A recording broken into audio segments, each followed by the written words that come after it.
It's podcadzo. For later. Yeah. So, Well, cool.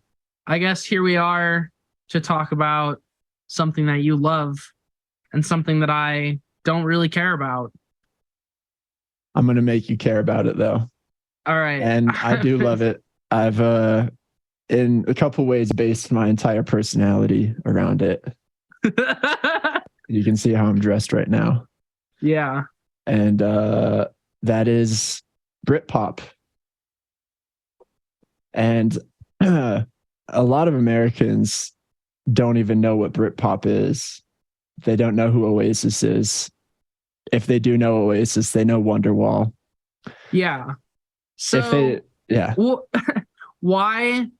What is it about Britpop that Americans missed? Because it's not just because it was British. Americans have definitely cared about British shit a lot of times before, but I don't know. It's so interesting. Like, Britpop just, no one cared about it. And I don't know. It didn't like, it definitely exists still, but it also has changed into something very different, I would say. Yeah, definitely. So did you I sent you that YouTube video today. I did not watch it. Okay, you should watch it when you have a chance, because I'm very glad I found it. I saw it many years ago and loved it, and I've been searching YouTube for it ever since. And I think someone uploaded it just a little bit ago, but it's this documentary called Live Forever: The Rise and Fall of Britpop. It's a pretty comprehensive history of it. It's a cool view. But they talk about it a little bit in this band, that there's a real logical through line kind of dating back to like late 70s punk to Britpop. Like, it's a clear there's a clear plot on how we got from punk to Britpop.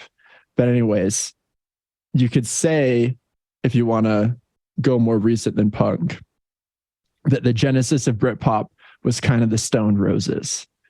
And the Stone Roses reached like crazy success in the UK, and everyone was like, this is it. This is going to be the British guitar band, the first British guitar band since like the early 80s that really breaks America. And they just couldn't do it. And it kind of broke them. And there's like speculation that the Stone Roses broke up because they couldn't break America. I don't know if that's really true. I think there's a lot of other stuff going on.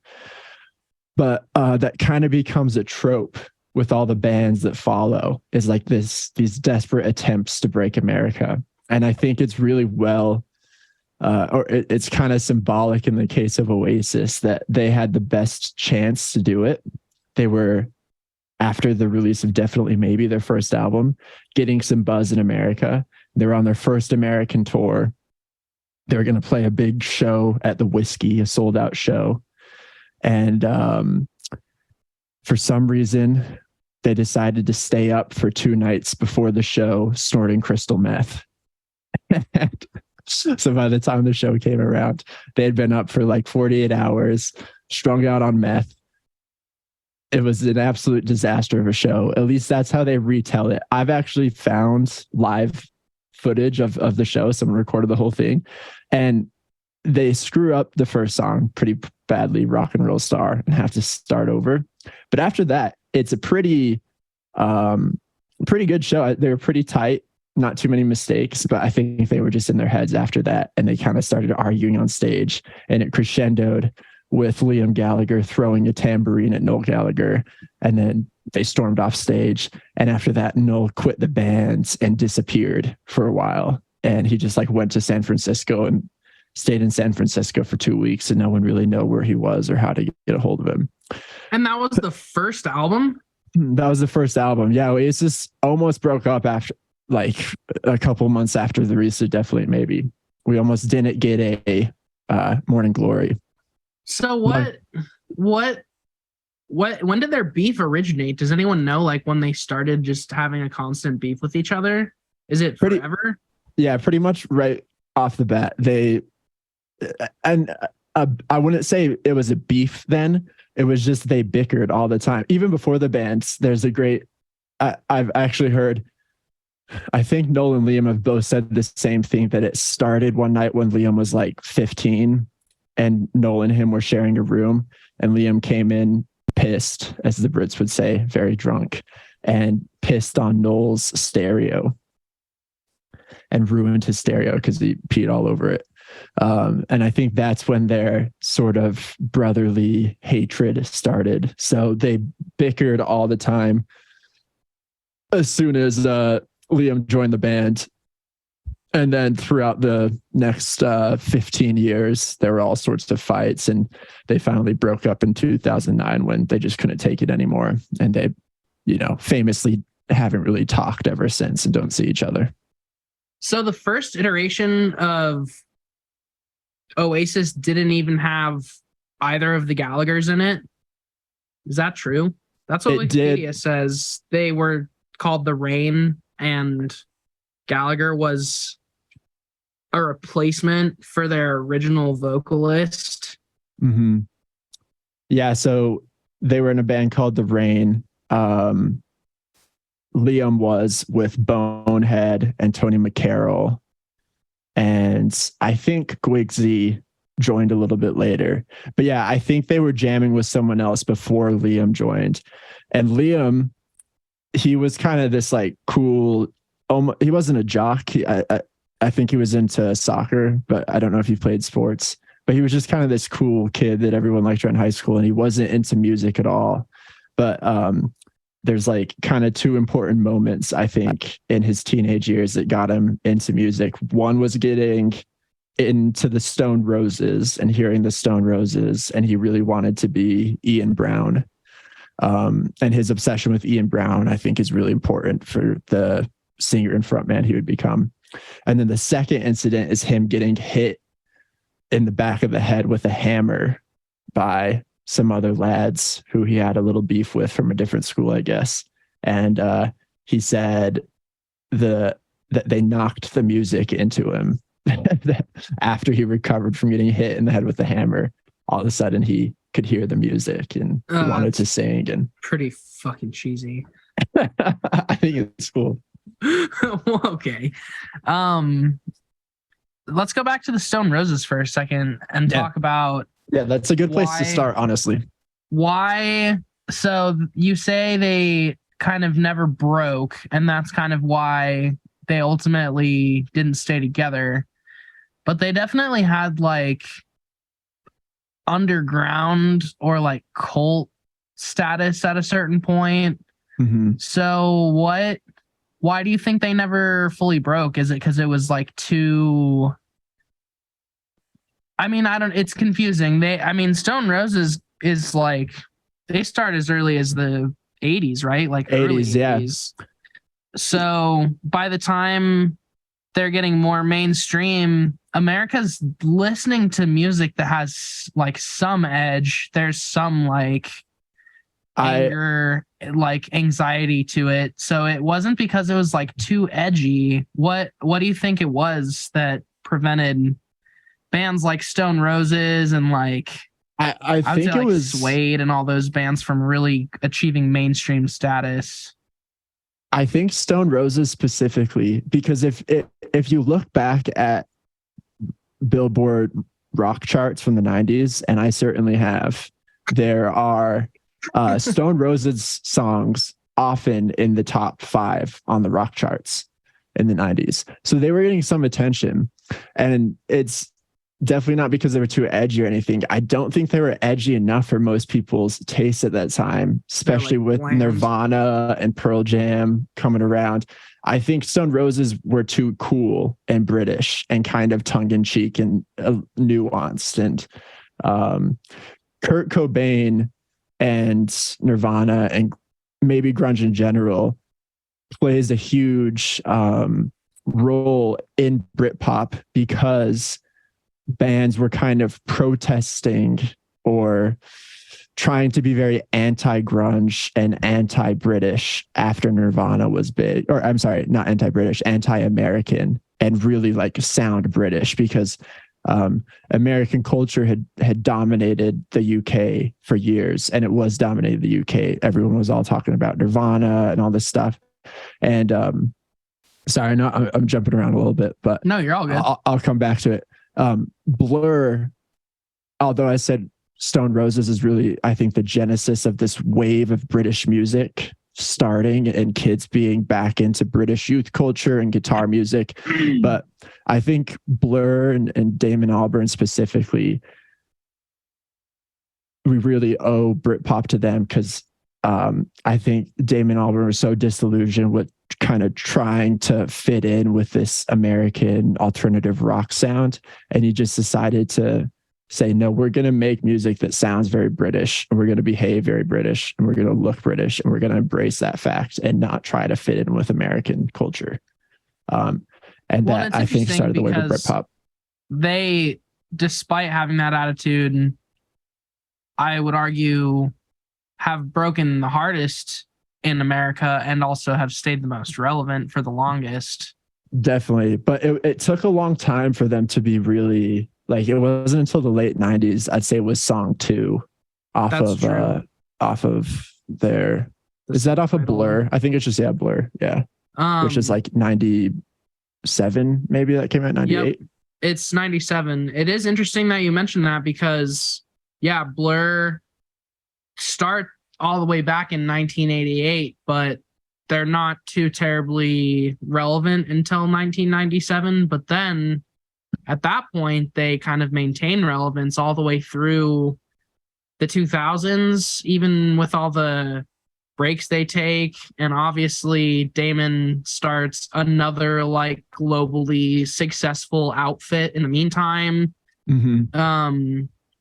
The drummer of Blur is like the mayor of his hometown or something. Yeah. So they've all done a lot of side things, but they've maintained relevance in, I would say, like social culture and like pop culture, and obviously musical culture as well. Their album in 2015, The Magic Whip, I know we're supposed to be talking about 90s Britpop, but The Magic Whip, I feel like, is one of the best albums to come out of the 2010s. And it's experimental. It's forward thinking. It's conceptual. It has like so many great things about it. And it's written by this kind of like dingy, or what was like a dingy, small Britpop band from the 80s. But honestly, they maintain, in my mind, they've always maintained more like edge and more like progressive kind of tendencies than like bands like Oasis and the Stone Roses and shit. Definitely. Which I think is why they've always stayed so relevant. Yeah. So we're definitely going to talk Battle of Britpop later, Oasis, Blur versus Oasis. So I'll save most of this for then. But Blur is really, I think, the only legitimate Britpop band to still be relevant in U.S. culture. Oasis, people know about Oasis, but obviously they're not touring and have not been touring since 2009. And then Radiohead, people love to put them in the Britpop bucket, but they were kind of vehemently not Britpop. It seems really interesting, kind of doing preparation for talking about this. I mean, obviously Radiohead is one of my favorite bands ever. I think they're probably one of your favorite bands ever too. Yeah, they are. And I've never viewed them as Britpop. It seems like generally the internet doesn't tend to view them as Britpop, but they have, like, their origins are in some Britpop influence, I would say. And I mean, like, the Bends, I'd say the Bends is like a Britpop album. I wouldn't really call OK Computer one as much. Yeah, that's when they broke the mold for sure. Yeah, but I don't know. I think it's interesting how it's not really talked about as far as like great iconic Britpop albums, that the Bends doesn't really seem to be mentioned too much by people in that discussion. It's pretty much just like Oasis and Blur is where the internet's at right now. Absolutely. Yeah. It's still those Battle of Britpop bands. So let me jump back. and I'll give a little more context for listeners, try to do a brief history of this. And like I said, I'll start with the Stone Roses because that's an easy starting place. But like I said, you can really follow Britpop from punk to like kind of the Manchester area and the Hacienda starting and all this club music and bands like the Happy Mondays and New Order, and kind of follow that all the way to where Britpop starts. But this Britpop documentary I was talking about, they say, if you want to put a date on it, it was when the Stone Roses played this really historic show at Spike Island in 1990. Both of the Gallagher brothers were there. Jarvis Cocker from Pulp was there. A bunch of other people who would go on to start bands were there. It was kind of similar to when the Sex Pistols played in Manchester, and they say that was like the gig that spawns 1,000 bands. This Spike Island gig by the Stone Roses was kind of the 90s version of that spawns 1,000 Britpop bands, I would say. So at that time, Blur had already been playing. Like you said, they started in the 80s, put out their first Leisure album, I think in 88, 89. But they were kind of having trouble getting traction. And then it wasn't until they put out Park Life that they would really, or I'm sorry, not Park Life. I'm embarrassed for not knowing this. Let me look up the name of the album. Drawing a blank.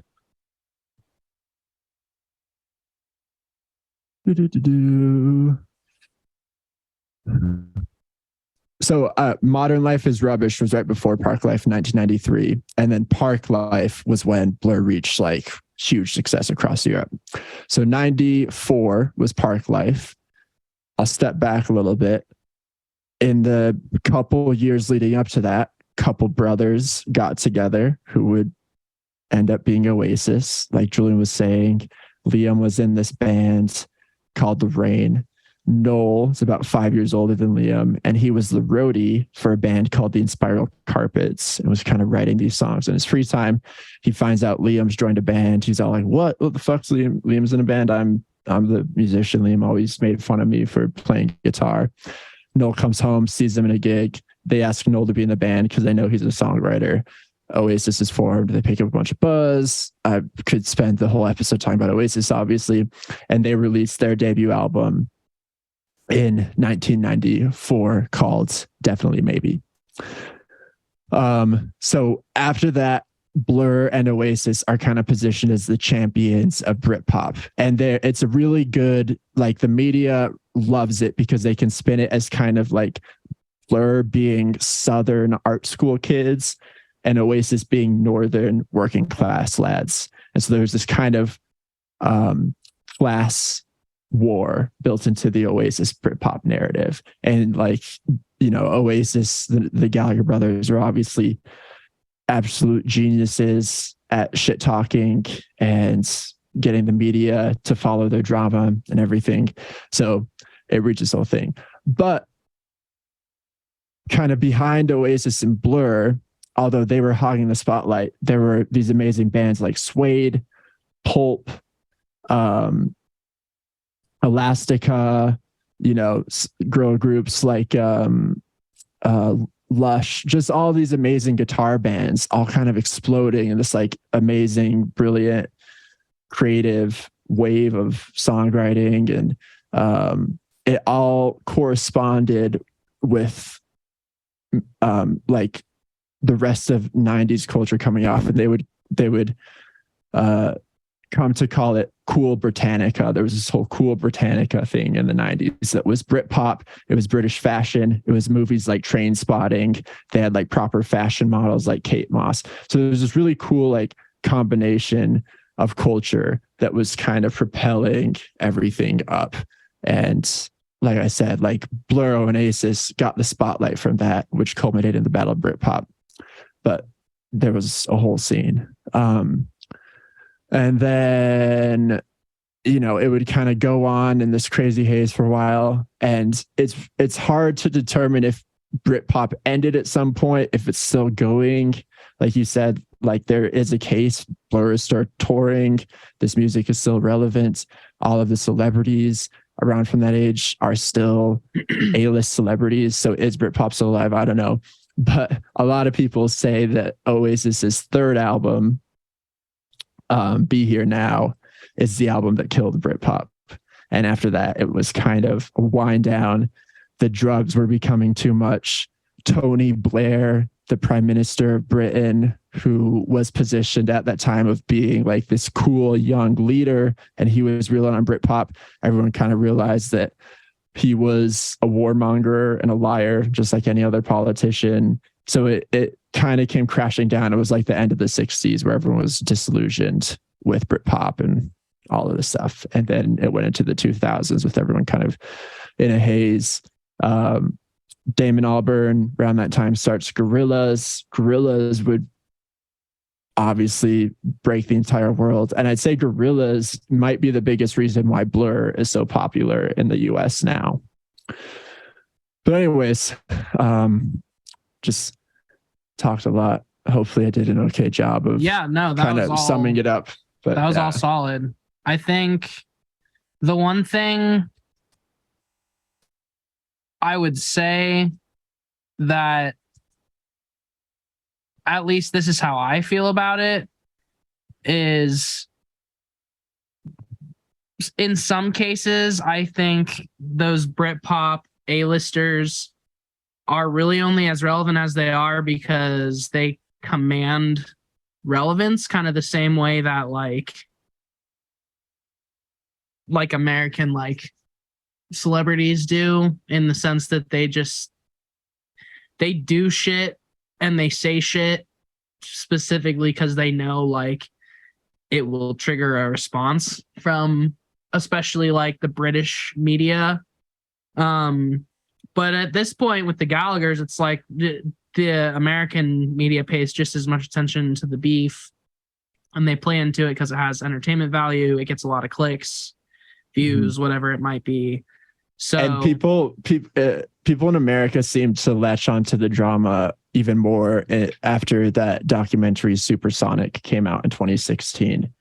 That surprisingly, I think, was pretty popular in America. At least a lot of people watched it and kind of latched onto Gallagher stuff. And then it, corresponded with this whole, every 30 years or people are always trying to go 30 years back. So around that time, it was people having a nostalgia for the 90s. So the Gallaghers and the image of Oasis was a perfect nostalgic image for the 90s. I think people latched onto it. Yeah. But even then, I think like the fashion that the Gallaghers have, and the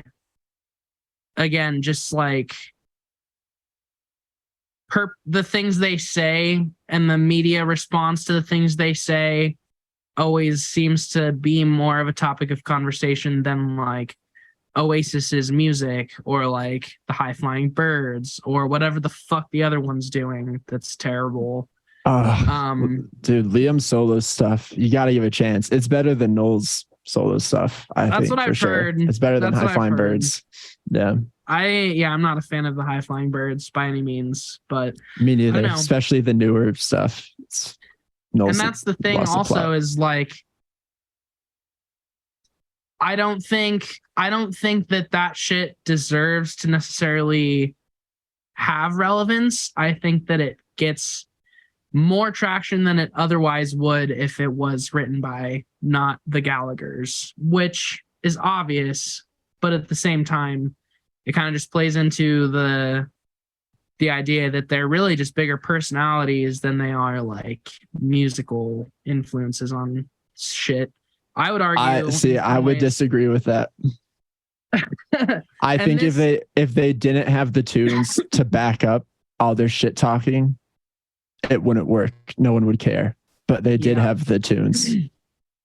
They definitely had very commercial success, and they had commercial success on both sides of the pond, but their commercial success in the UK was just, unparalleled. Dude. I was in London this past summer, and you hear Oasis songs everywhere you go. Still, it was Oasis, Adele, and Ed Sheeran the whole time I was there. It's part of the culture because Noel Gallagher wrote anthemic songs. He knew how to write anthems, and the classic thing. If Americans are aware of Oasis at all, which a lot of them aren't. Like I just tried to talk to Oasis to my aunt who was, an adult in the 90s. She's Gen X, and she was very much a music fan in the 90s. She was this deadhead who followed the Dead around. She had never heard of Oasis. The other day when I mentioned it to her, it was the first time she had ever heard of Oasis. So there's a lot of Americans still who don't know about them. But if they do know, and if they're not like me, a super fan, but if they just know Oasis vaguely, they know Wonderwall, maybe Champagne Supernova. But I often hear Oasis being called a one-hit wonder. I even saw this bullshit VH1 documentary a couple years ago called One Hit Wonders, where they did little blurbs on different one-hit wonders. And VH1 called Oasis a one-hit wonder. But if you look at Oasis discography, even through the mid 2000s, when critics were shitting on their songs, there was still at least one hit single on there that holds up today and is an anthem. Like, it feels like they've been broken up for a lot longer than they have been too. Like, I know 2009, man, that was pretty recent, and it's crazy. I thought they were done a lot sooner than that. Which I don't know if that is a reflection of the fact that, the masses, maybe not the masses, but a chunk of people kind of just instantly forgot about them, or if it's more of just a commentary on how long the last couple years have felt comparatively to maybe like the mid 2010s. But so I think kind of where we're going is all stuff we can come back to in a little bit, but I wanted to ask, so obviously we talked about grunge, and you had mentioned your timeline of when you discovered grunge, how you discovered it, and the reasons why it stayed with you, why it was so impactful for you. So I kind of wanted to go back and add Britpop to your personal timeline of music, and kind of just ask, like, when did you get into Britpop? Why did you get so obsessed with it? Was it before grunge or was it after grunge? Do you think there's like a link between liking grunge and liking Britpop, especially the 90s era of both? All those questions. Great questions. And it's funny to think about the timeline. So it was my obsession with Britpop. If I had to date it, it's probably like 2014 to present day. Grunge, when I was like a total grunge head and trying to look like Chris Cornell and Eddie Vedder, that was probably like 2011 to 2013 ish. So Britpop comes a little bit afterwards. It was during my grunge phase, though, that I first became aware of Oasis. I remember the day very clearly. I was 15 years old. I had been out smoking weed all night. My parents were out of the house, so I came back all late and high on my bike. And I was making food in the kitchen and turned on my dad's stereo and just had Sirius XM radio on. And Don't Look Back in Anger came on the radio. And I was really high, so I was like really paying attention to the music. And the song just like took me away. And I remember thinking to myself, I've never heard this Beatles song before. And then the song finishes, and afterwards the guy's like, that, Oasis with Don't Look Back in Anger. I was like, oh, that's Oasis. Because I knew, like I said, I knew Wonderwall. So Oasis enters my awareness then, and so a seed was planted in my brain then, where I was still like, into grunge and like listen to a bunch of other type of music. But I remember really liking the way Oasis looked when I looked at pictures of them. I was like, that's a cool band. And then my transition was from grunge to like just being like kind of an indie rock dude, as I said in the last episode. And so it was in this indie rock phase where I like got a little deeper into 90s indie, and then more into Britpop bands then. And that's probably when I discovered it. And then why I became like obsessed with it, because like I had known about Britpop and had been listening to these bands for a couple years before I was like as obsessed with it as I am now and was back then. But I don't know why like I became obsessed with it. I just Oasis was obviously my entry point. And to me, like Oasis just had all the elements a band should. They had a great sound, a great look, cool origin story. They were brothers, and there was this funny brother thing where they were fighting, and no one gave better interviews than them. So like they were just amazingly entertaining to follow. And so I started watching a bunch of YouTube videos and watching documentaries about like the making of their debut album and all this stuff. And I don't know, I guess that just lasted. And I still just find it like Oasis so comforting to go back in on. And I don't know, it's just,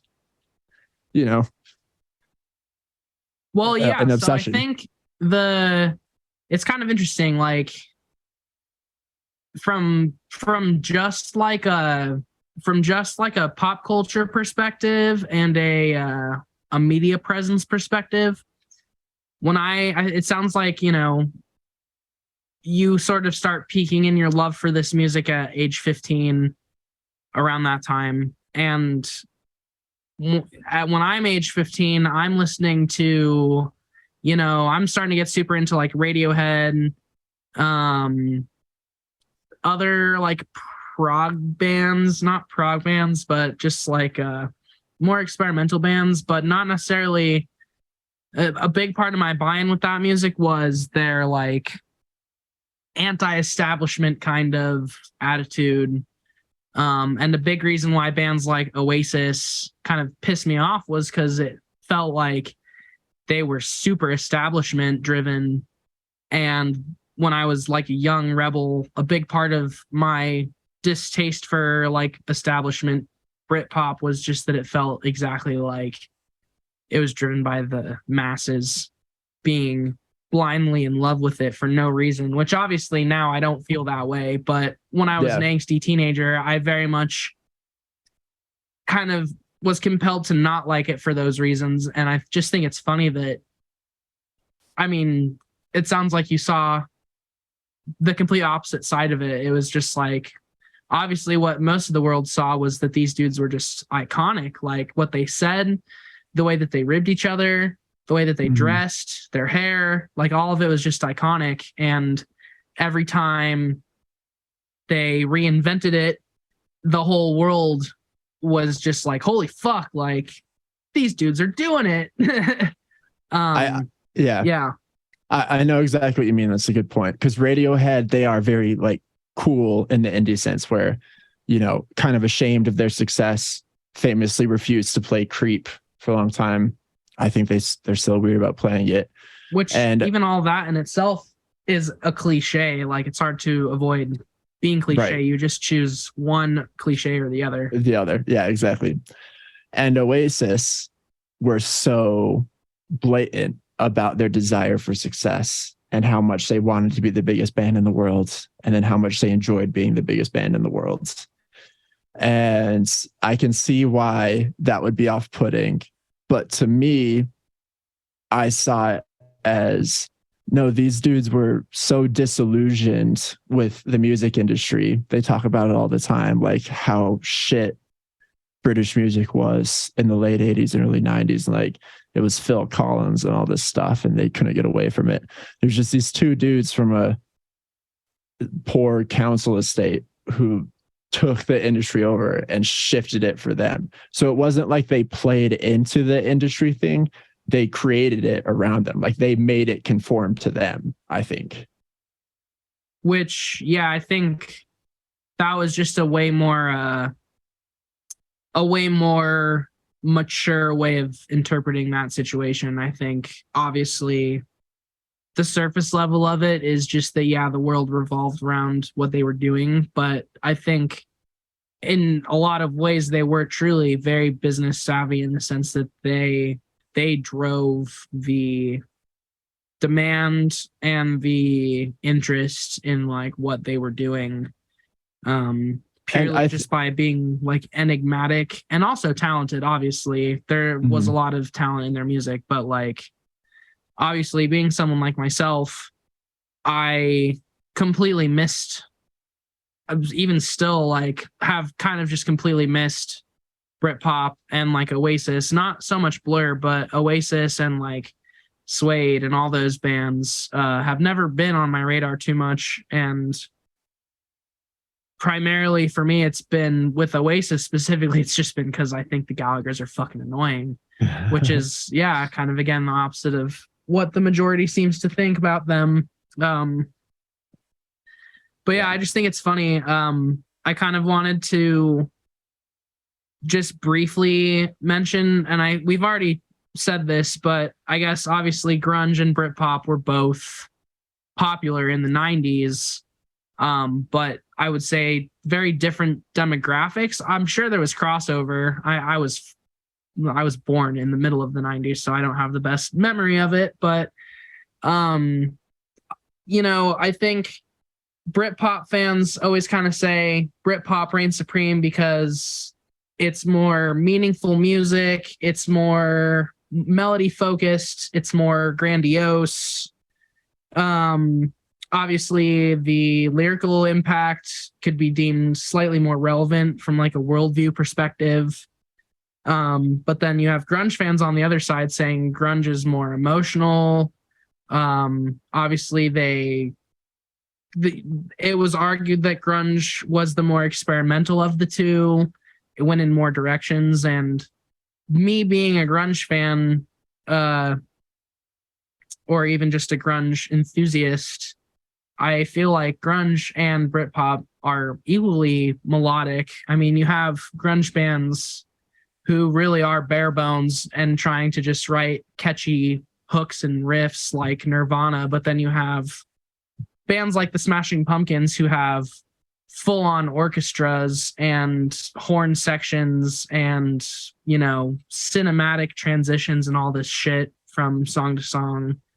So I just kind of wanted to see where your head lies on that. Why do you think they were popular at the same time, but kind of among different audiences? And how much real crossover do you think there was? Do you think they influenced each other? Obviously, in some ways they did, but.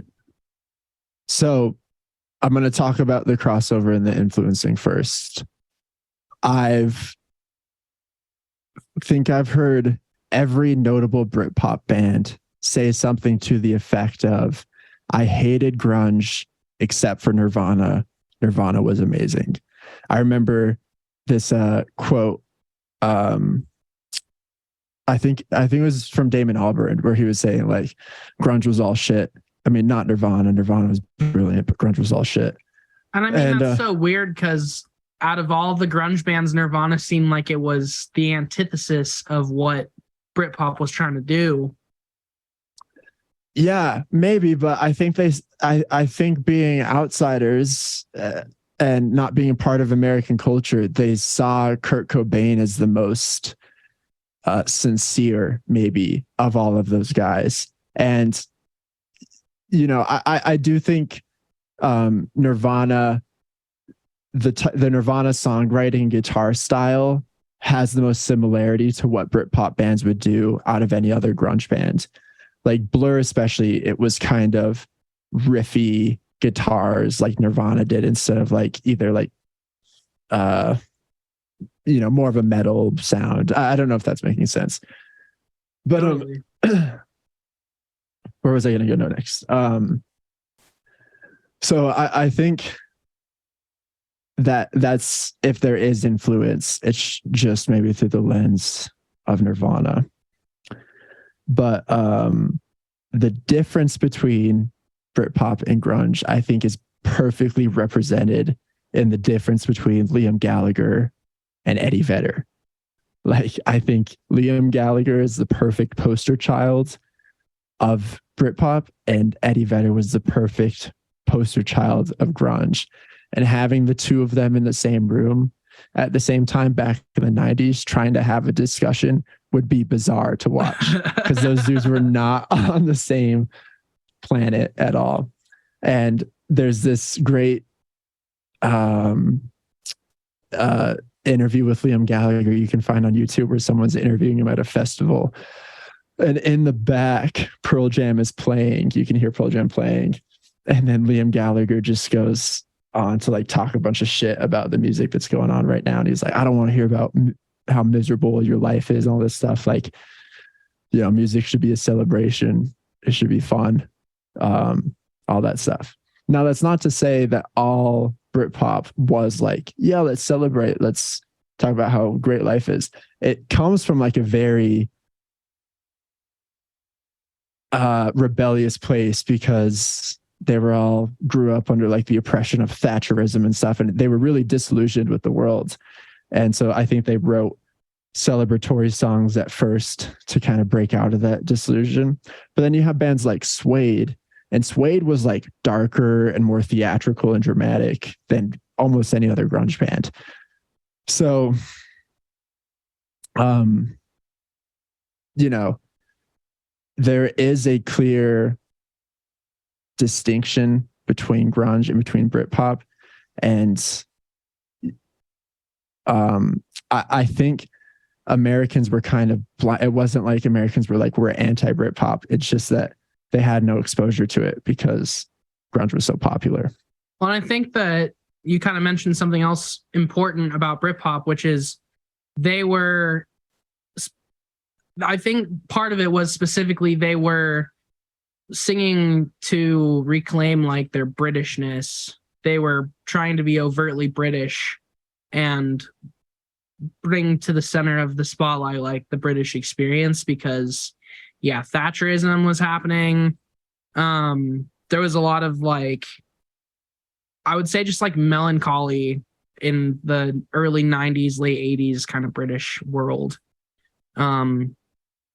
And I think that in a lot of ways, I think of pretty melancholy ideas and pretty melancholy topics when I think of Britpop, because I think that the Gallaghers do kind of have a decent bit of just singing about the monotony of the day-to-day, the pain of human existence. And I think Blur kind of definitely stays more on the side of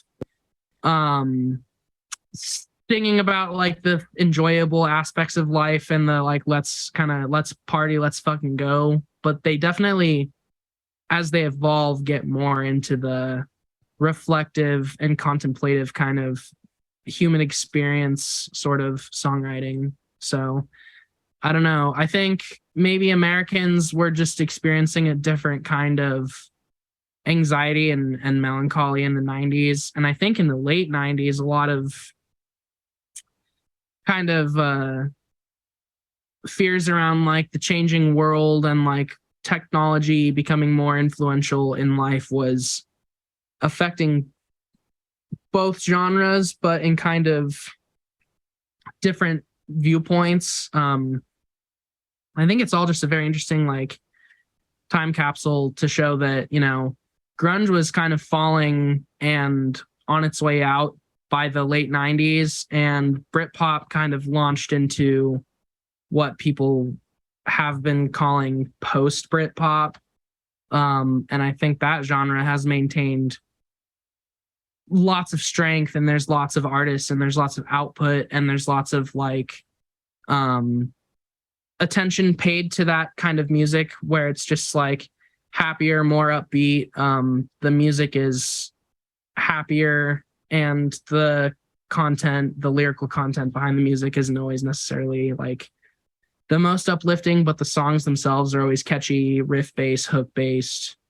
And I think that's just kind of reflective of where humanity wanted to be. Like we chose the party life over the monotony, the sadness, the anxiety of the 90s. Yeah, no, that's well said. Can we just get into this? You just admitted that Oasis had some songs dealing with, the darker side of things, and that they kind of wrote for that. Are there any Oasis songs you like?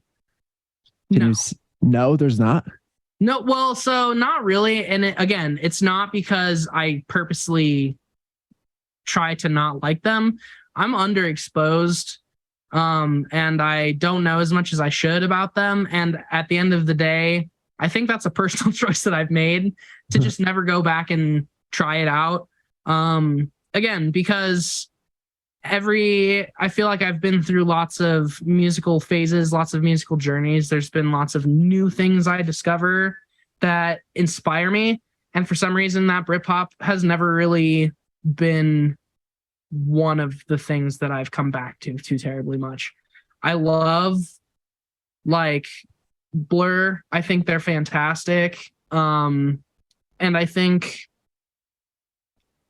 Stone Roses have solid offerings. I like what they did, but I don't necessarily like come back to them too terribly much. Whereas other music from the 90s, like the grunge, the hip hop, the kind of like later 90s desert rock, stoner rock, that type of stuff.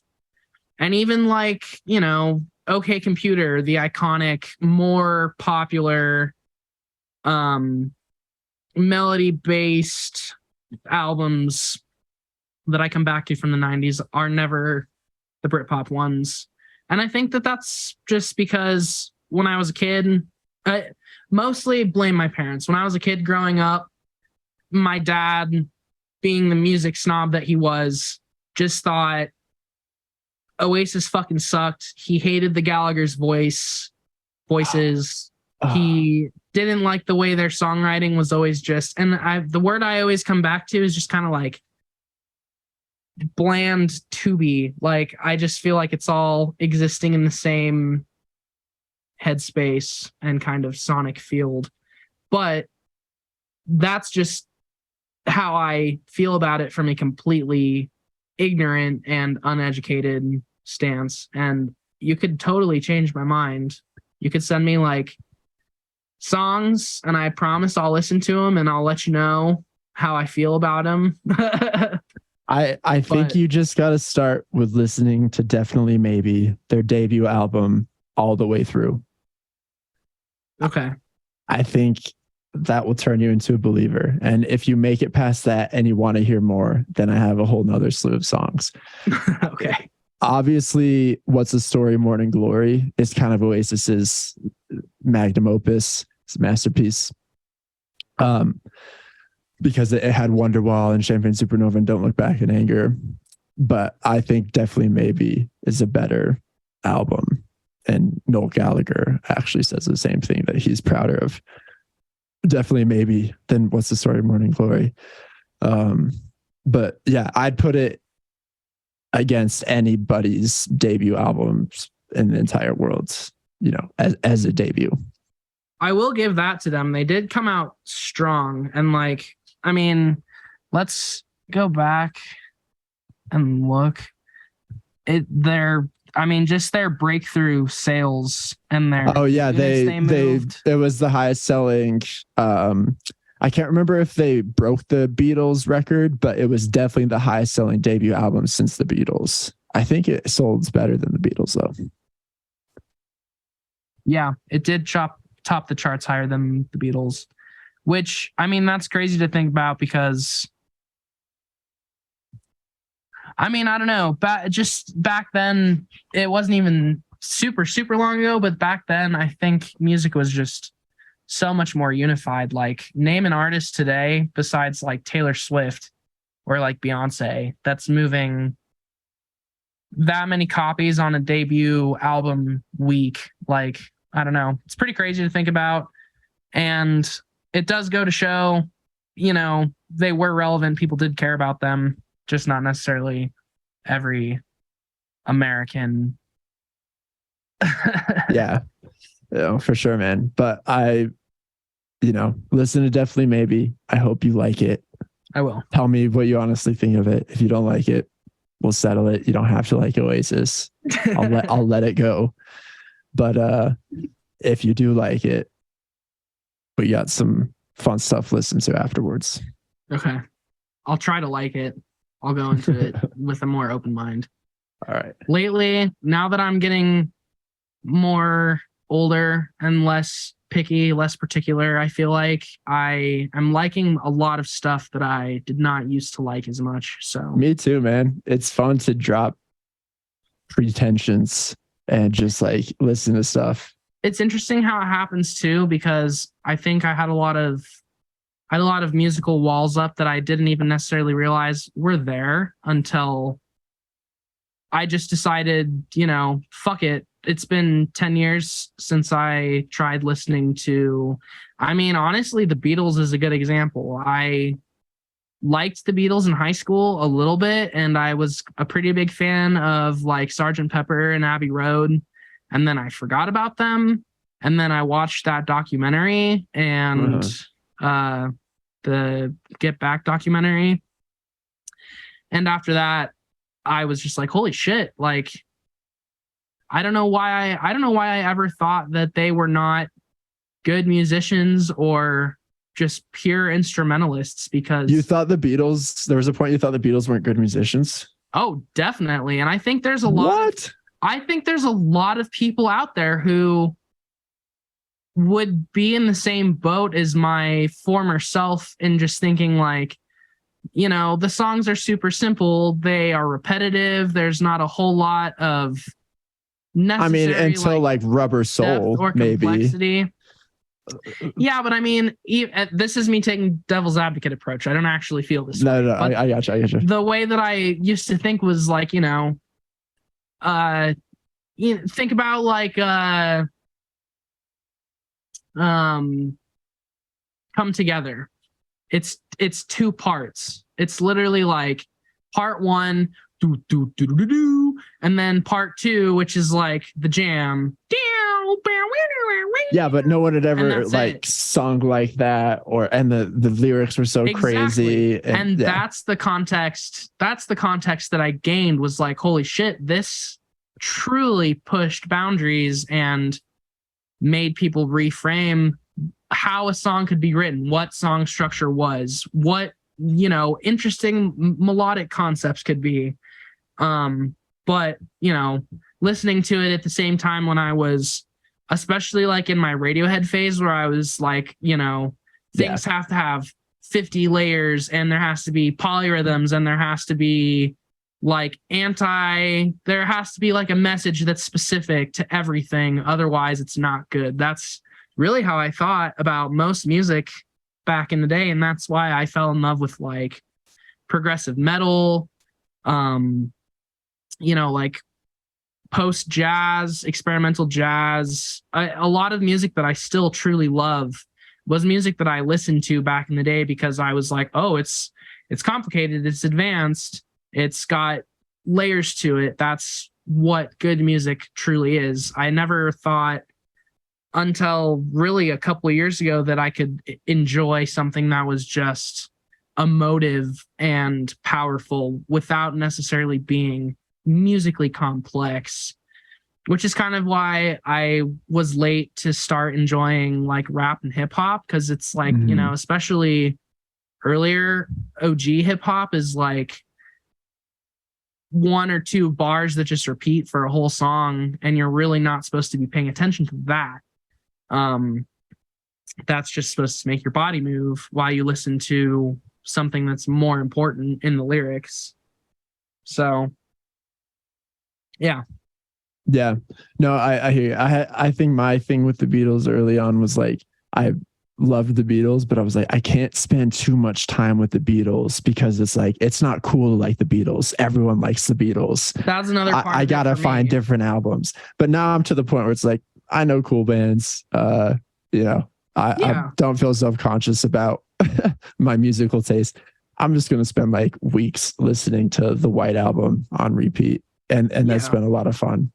And I think that's really where you should hope to be in the end, is being able to just enjoy what you want to enjoy when you want to enjoy it, because being married to one type of music or one specific idea of what music should be will kind of, I think, put you in too many like rabbit holes that aren't healthy and not productive, and you won't be discovering new things, and you won't be discovering ways to reframe your ideology on stuff that you have already had previous opinions on. Like, there's so much over the years where I've gone back and re-listened and been like, wow, I don't know why I ever did not like this. There's been a lot of things that I went back and re-listened to where I'm like, I don't know why the fuck I did like this. But yeah, if you don't go back, if you don't try things multiple times, I feel like you'll never really have that perspective. You'll never be able to gain that. If you don't go back and listen to Definitely Maybe, you'll never be an Oasis fan. You could be right. Well, dude, I'm gonna have to drop off soon. This has been such a fun discussion. We've talked about Britpop as a whole. It would be cool maybe later on to do an episode like going in a little bit deeper to specific bands' discography, because we barely brush the surface with other bands like Suede and Pulp and The Verve. I love The Verve. Do you like The Verve? Yeah. Bittersweet Symphony and all that? Okay. Then you'll like Oasis, man. Verve and Oasis. Yeah. That's a match made in heaven. I think Verve just kind of did it first, is what I've always felt like. I think they're pretty different too. Maybe I'm wrong, but I feel like the Verve had more like, to me, they were both like the most classic rock influenced of the Britpop bands. That's why I connect them. Verve had like 70s prog vibes in some aspects, or just not even 70s prog, just like 70s rock. 70s rock, yeah. And Oasis, obviously straight up copied the Beatles. Yeah, well, everyone says that, but again, I don't necessarily hear that. I guess I'd have to go listen to Oasis again, but I feel like the only ways that they sound similar is just because of the kind of upbeat and like major songs that are just kind of like mid-tempo.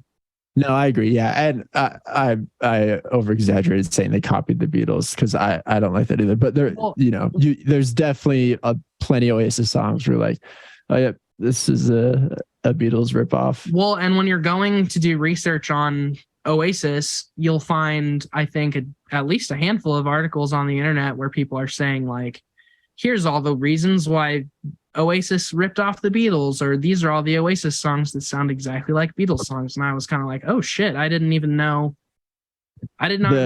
really that was a thing. The craziest ripoff that I think, although Noel Gallagher gets shit about it and he kind of makes fun of himself for it, but I think it's overlooked largely, is that their song Cigarettes and Alcohol off of Definitely Maybe is literally in it perfect ripoff of Bang a Gong, Get It On by T-Rex. Like, he literally just stole that riff, and he's admitted to stealing the riff. He was like, I liked that riff. I wrote a different song around that riff. I didn't think anybody was ever going to hear it, but so he owns up to it. But I think that's the most hilarious Oasis ripoff case. You had written on our sheet that you saw a Radiohead versus Oasis Reddit discussion. I thought maybe we could close on that, because one of the things I meant to bring up earlier is Noel Gallagher has some really funny little digs against Tom York, and they've always seemed kind of well-meaning and lighthearted. I think he does respect Tom York a lot, but the one that stands out is he was like, if Tom York took a shit, the Enemy would like give him an award for it or something like that. Yeah, I did. I remember very specifically reading about that. And I think, again, that seems to come from him being jealous of, or maybe not jealous, but just angry by media coverage of like Tom York and the Radiohead universe being what it is. But I think really what that, again, points to, same as Blur, is just that they've maintained relevance by like changing and trying new things, and also by leaning out of doing what the masses would want them to do or doing what's expected. They've always tried to pivot towards just strictly doing what they want to do. And again, not well informed when it comes to this, but I don't get the impression that that's really how either of the Gallaghers are. I think they kind of are more doing what and they're shameless about it to do. Yeah. And they're like, there's nothing wrong with that. We like It's rock and roll. totally We make different. rock and roll music. Yeah. And I think Tom York just being different than that, and also still maintaining relevance, is really what brought that whole thing about. And at the end of the day, like, you can hate on Tom York, you can hate on Radiohead, but they do have, again, like you were saying about Oasis, they've got the stats to back up, and they've got the discography to back up the acclaim that they have. Most definitely. So what was the post? I want to show you this one thing really quick, because I think you've probably seen it already, but it is what I hear. Oops. It's what I hear in my head. I think I've seen this. Can you see my looks screen familiar. now? I can, yeah. Okay. I think I've seen this. I had some other videos queued up as well that are just goofy, but look at this guy. Oh, here, wait. I'm seeing your YouTube page. Oh, you showing are? something else? Yeah. Okay. No, I'm seeing how just Oasis walking sounds to non-Oasis fans. You ready? Here we go. Yeah.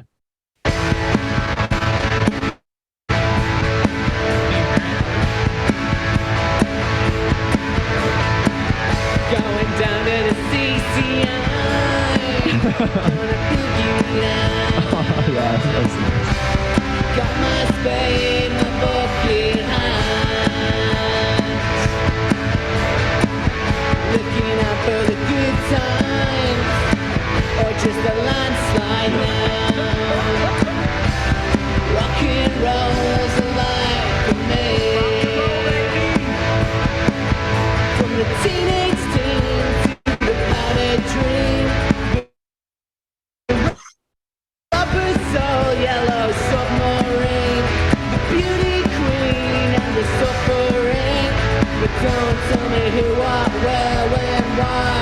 All I want is That's the best part. Can I get high? Yeah. I'm such an Oasis fan that I liked that a lot, honestly. I would listen to that. It's like just a rock and roll star. revisionment. Yeah. It's revisionment of like the Friends theme song. That's what that reminded me of. That was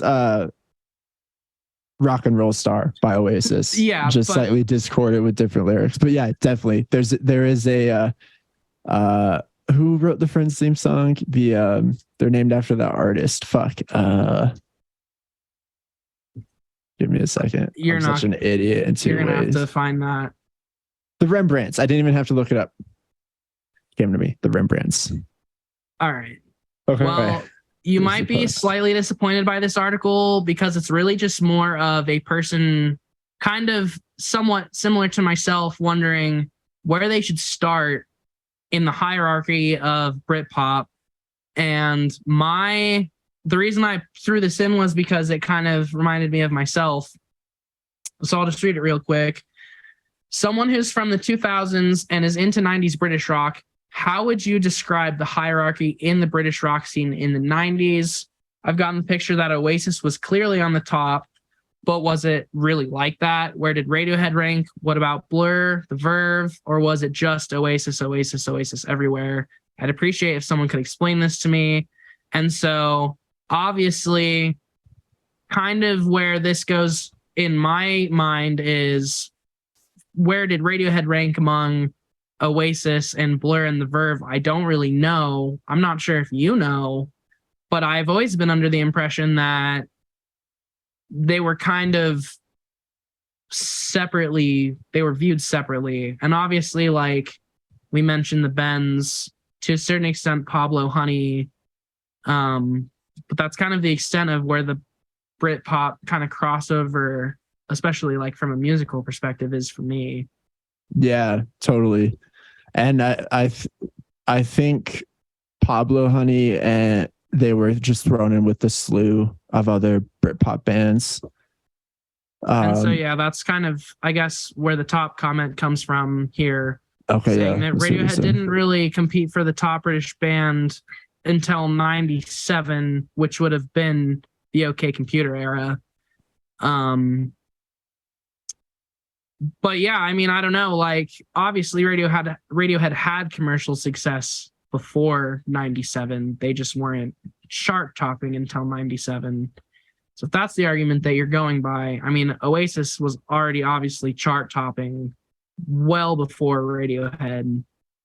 I think that's a great synopsis. Excuse me. Early 90s was Roses. 93 was Suede. 94 was Blur and Oasis in second. We could argue about that. 95 to 97 was clearly Oasis. And then after that, the logical Britpop thing breaks up and Radiohead emerges as this groundbreaking band. That's a pretty good quick synopsis. And then, yeah, I mean, basically from there, it's just people kind of arguing again about Blur and Oasis. Like, it always were devolves. Blur really more popular than Oasis in 1994? Yeah, that's definitely maybe sold 100,000 copies in its first 4 days of release. Parklife sold 20,000 copies in its first week, which that's not right. I think Parklife definitely eclipsed 27,000 in its first week. But yeah, and then Radiohead had a massive impact too. Their popularity held for a lot longer than Oasis, so they were definitely at least close in fairness. But again, I think this is starting to get into the conversation of when Radiohead stopped being more Britpop influence. That's when they really started gaining more traction. Right. That's when they started having notoriety, was when they started stepping outside of that bubble. This can be where we end, but you should check this article out too, and maybe we can mention it in one of our future episodes. This is a cool spin article about breaking down kind of each year from the mid 90s on just sheer chart topping or, chart rankings, singles, album movement, all that. So, and again, things just kind of go back and forth. Years 1995, 1996, they dub Oasis the winner just based on how many copies these two songs move. And obviously, we all know how Champagne Supernova ends. That song, I think, perhaps is maybe not more relevant than Wonderwall, but it's up there with Wonderwall. Mm-hmm. And then Oasis in 98, Blur in the 1999 and 2000, early 2000s. They put Oasis back on top in 2002. And then it's a tie in 2003. I think really what this comes down to is just, again, throughout the years, both bands kind of come and go. In the early mid 2000s, there's not consistent releases from either of them or too much consistent touring. So in these years, whoever wins is just whoever is doing more. And then obviously we have the introduction of the Gorillaz at some point in here too. It's a lot sooner than this, but Gorillaz always puts Blur kind of in that hiatus zone. Totally. But then Blur comes back and wins the 2000s pretty much unanimously. In 2013, we have Oasis winning, but then Blur wins the last block of this article, which is 2014, 2015. And obviously this is right around the time that the Magic Whip comes out, which we already talked about was quite different from anything they had done before, but also I think was very highly acclaimed by everybody. So yeah. I think going by that article, really Blur is the more tenured band as far as relevance. But all right, Blur won the Battle Britpop. You've heard it here, folks. If you go off of the one Oh. article that I found a few days ago. I really don't know that. No, that is a fun read. I'll have to check out that article in more detail. It's fun to think about it going into the 2000s and especially the 2010s. Yeah. But brother, great chat. I have to drop off. I love you. Love you. I'll see you tomorrow. Sounds good. Thanks for people potentially listening to this in the future. Yes. And we'll Appreciate see it. you later. See you soon. All right. Bye. Bye.